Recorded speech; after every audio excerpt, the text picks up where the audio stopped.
Okay, I gotta say, if I was watching anyone else's show, I would definitely have unsubscribed a long time ago. It's like this person is insane. And it's not like we don't get enough emails already. Okay, hi! Welcome to Landline. This is exciting. I'm actually really excited to do this episode. Sorry, I have to kind of get in the zone because that was the tech behind this is a little bit overwhelming for me, in case you hadn't noticed. And Substack is great, but like it's not quite as intuitive as one would like. So we're gonna get there though, guys, because I'm gonna start finally going through the same routine every week, and then it's gonna be better. All right. So starting from the top, Landline. I'm coming at you Wednesday, April 8th is Rex Manning Day. So the theme of tonight's episode is Empire Records, trade wars, migraines, and the miracle of found family. Jeez, hold on. I didn't do that as product placement, but I am excited to say there are now Landline mugs, and they're awesome. And you can buy them through the Landline website, which is thelandlineshow.com. And there's just a store tab that you click. And I take this with me everywhere now. And I'm like really excited because it makes me feel like this is a real thing. Okay. Also, in terms of migraines, I had to quit eating sugar, which kind of makes me wonder why I'm still alive. Because evidently they trigger my migraines. And my whole life is about eating sugar. Like I can't handle this. So yeah, those are the big major updates. But if you're around and you want to call in, that's the whole vibe of the show. Calling in. It's 615-212-5437. You call in, you share, you feel a little bit less alone, or you get something off your chest, or you try to make people laugh, whatever you want. And yeah, okay, so now we're going to dive right in. Today is Rex Manning Day. Rex Manning Day, what that means is it's from the movie Empire Records, which came out in, I think, 95. It is a cult classic. It's about a raging group of record store employees who try to save their store from being bought out by a corporate chain. Over the course of like one chaotic day, we follow them. We see people go through like crushes, secrets, breakdowns, breakthroughs. You get it. All soundtracked by like very 90s perfect music. And I mean, it's not all 90s actually. We've got Video Kills the Radio Star, and then we've also got some Gin Blossom. I mean, it runs the gamut, but it's got something for everybody. And then, so it's the movie though, it's not about a record store. It's about how we can save each other from giving up. Because what happens is they're fighting against this corporate buyout, and they're fighting hopelessness together. And they make good decisions, they make bad decisions. And at one point, one of the characters says, "Damn the man, save the empire." So if you've ever heard someone say, "Damn the man, save the empire," that's what this is from. And Rex Manning is like a washed up, has been kind of like, I mean, no shade on Ricky Martin, but it's sort of like that vibe. And, I think I said the right name. Either that or Ricky Martin, someone I went to high school with. I think I'm saying the right thing. And he comes and he's there to sign like records for the day or whatever. And so it's Rex Manning Day. And so all day it's Rex Manning Day. And at one point, one of the characters, Mark, everyone's starting to freak out because they're realizing like, we're breaking into, I guess like Act 2 or something. And it's bad guys are closing in vibe. And he says, "We mustn't dwell. No, not today. We can't. Not on Rex Manning Day." And that is something that forever I've decided to make my entire life about. Because we can choose. Okay, like let's be honest. We are powerless over a lot of things. The news, the global market, the state of eggs. But in another very real way, we're not victims. Our mindset is ours. Our attention is ours. And joy is weirdly still ours to make. And that's what this movie got so right.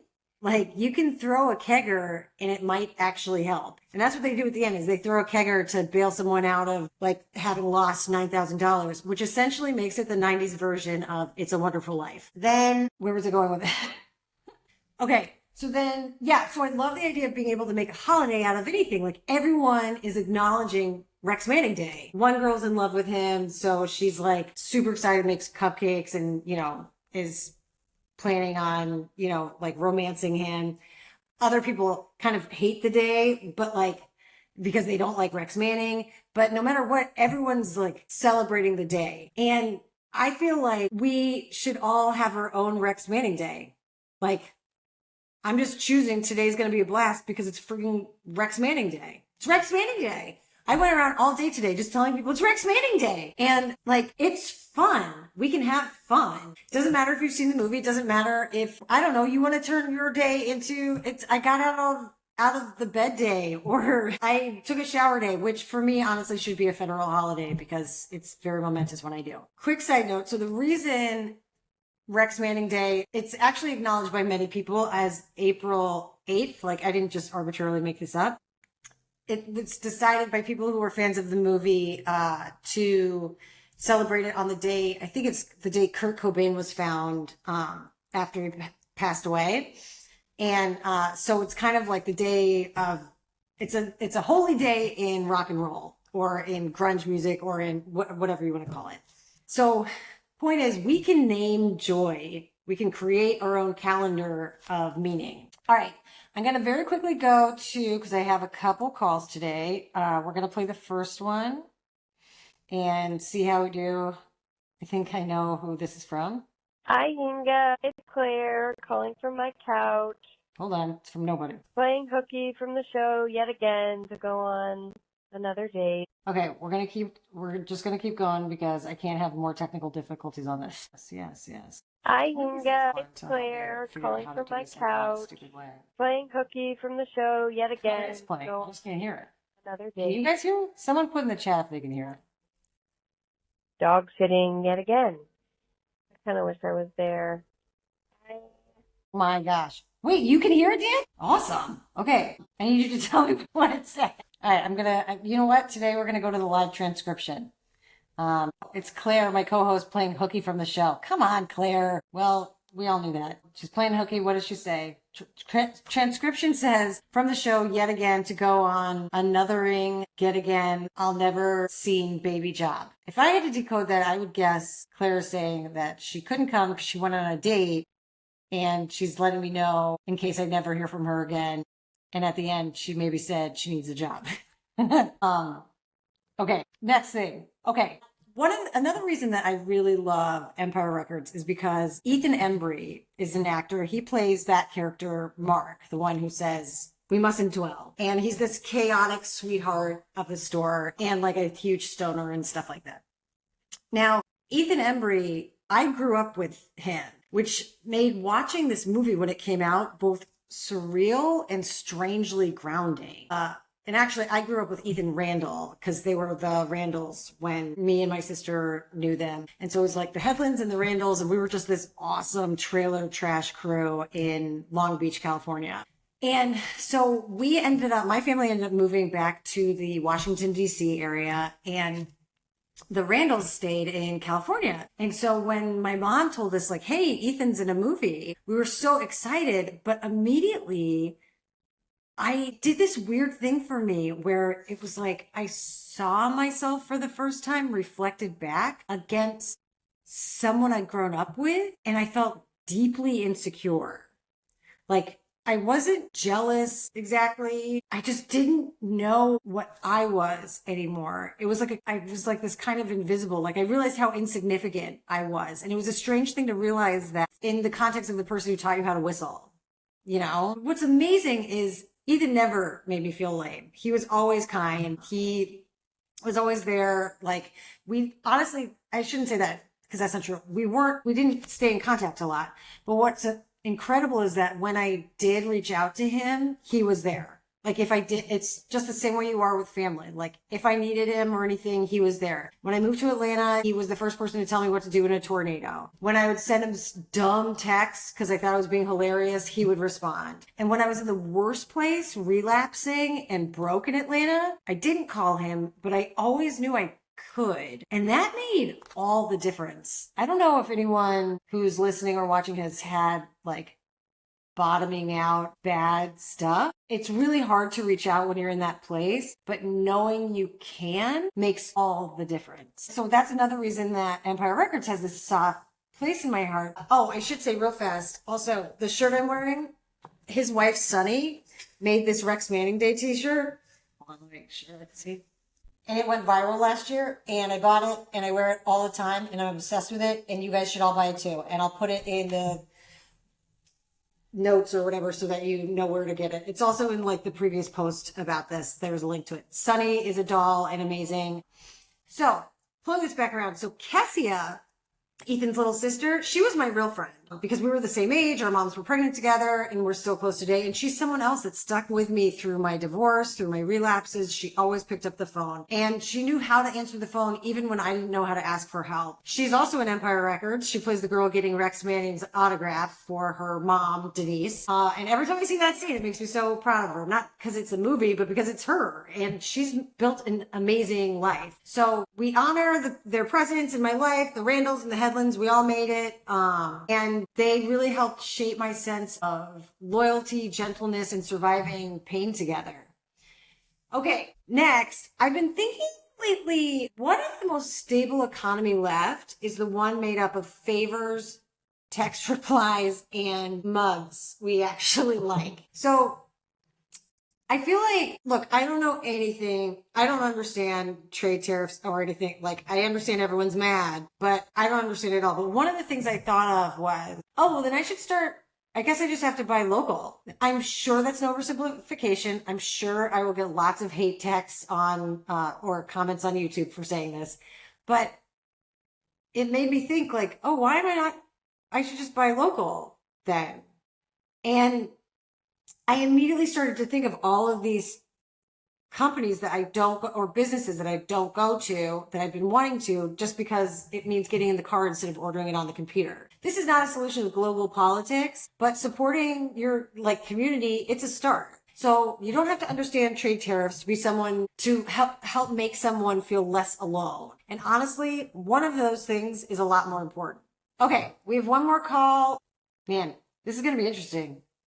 I have no idea how to do this. Okay, so we're just going to press play, and I'm going to read the transcript to myself while you guys listen to it, and it's going to be exciting for all of us. Hey, Inga, this is your friend Sam. I was going to try to mention this to you in person when I saw you today, but I didn't get a chance to. So Rex Manning Day, I love the movie Empire Records, and I might be one of the few people who has like a super dark, maybe like minor trauma, not a major trauma attached to it. So my mom, I feel like this movie came out when I was around 15 or 16, and I had rented it from Blockbuster and watched it and fun with time. And I came home like the next day, and my mom had popped it in and watched it. And something in this movie, I have a theory on what, that triggered like a manic kind of episode. And so I came home to find my mom just like beside herself in sort of like emotional torment and up in arms about something to do with this movie. And she was really disturbed that I'd watched the movie. And again, I think I know what it is. So anyway, I don't have a question or anything. I just thought, how lucky am I to have a movie like that I still love to this day. And that unlike other folks that simply and merely like the movie, I have like this horribly scary memory of my poor mother having like a manic episode because of this movie. Anyway, that's it. I think you're great. I'm glad that you are trying to, I think, what are you guys going to do? You're basically doing YouTube with a show like this? This is just YouTube, right? So good job in inventing YouTube, and I love you. Oh my gosh, awesome. Okay, I could only read through that. I'm going to listen to it as soon as this is over, but I think that might have been a really amazing message. I love movies, man. I love what movies can do for people. I love how we just can, like, movies can have such strong effect on people. And I don't know if it's because like memories are significant, or it's the same way like food can be significant with people and you like smell something again or you see something again. But like, I relate so much to what this message was. And like, I love it. I love you so much for calling in. Thank you so much. Like, this is exactly why I'm doing this show, is so that like I can hear how other people have weird connections with the same stuff that I do, because guys, none of us are alone. We all have weird connections with things. And I mean, I've gotten so many messages about how other people had a crush on cartoon Robin Hood. So we don't need to go through all of this by ourselves. And Sam, that's awesome. The Blockbuster reference was 100% spot on. Man, you and I are definitely from the same generation. Okay, so next, let's see. Okay, so we're going to start kind of rounding toward the end. Like, I can't fix the world. I can't even eat ice cream anymore. Guys, I can't believe I had to cut out sugar. Like, this is the worst thing that's ever happened to me, but I can keep doing this. So we honor the people who keep us afloat. Thank you, Ethan. Thank you, Cassie. Thank you, Sunny. My newfound family, listeners, Dan, Daryl, Sky. Just thinking of someone else. Oh, Devin, she went around with me today to hang up Rex Manning flyers. Everyone who's come up to me and said that they're loving watching the show. I know it's hard to call in. It's a scary thing to do, but so it's nice to know that everyone's really enjoying watching it, even if you like are a little too nervous to call in still. So I encourage everybody, be brave, be weird, be strong. This show is for the misfits, trying to stay human in an inhuman world. We've got a mug, man. Like, doesn't get better than that. Damn the man, save the empire, or at least call a friend. And if you don't have one, call here. That's why this is also here. You don't need a friend if you've got a landline.